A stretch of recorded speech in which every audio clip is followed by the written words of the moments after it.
Obviously, Owen, I'm conscious that a story like this is about the victim, but there is another part of this that I think is worth exploring, which is how does a 14-year-old become a killer on the streets of Dublin? The boy had a difficult start in life. The most difficult start I think you can imagine because, and again, this is coming from his grandmother who gave evidence in the trial and sentencing hearing.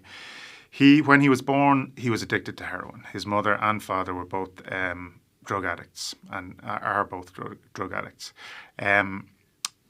His grandmother took him and raised him as one of her own, but obviously he had to be weaned off heroin. That was the very first thing that had to be done. She took him after that, raised him as one of her own. And she said that growing up, he was actually, he was sports mad. He was very good at hurling, she said. He was very good at boxing. And those are the things that really occupied him. And he was hanging around with, a group of lads that she approved of.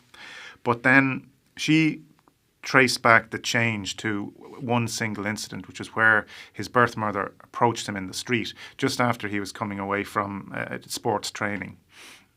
And she told him who she was. She demanded that he give her a hug. And when he refused to hug her, she threatened to hurt herself, to cut herself. And that was his introduction to his mother. And she said, the grandmother said, that following that, he never went back to sports after that. He started hanging around with a different crew. And these guys were all into stealing bicycles to get money to pay for drugs. And that's what he started doing. And, he has, at the time that he met Uran Setseg that day, he already had 31 convictions. 5 of those were for robbery. There were a couple for attempted robbery. There were for, possession of an article, an offensive weapon. So he also had a pretty strong drug habit at that point. He was using a very large amount of cocaine, it would appear, at the age of 14, and he needed money to pay for that habit. And that's what he was doing that day.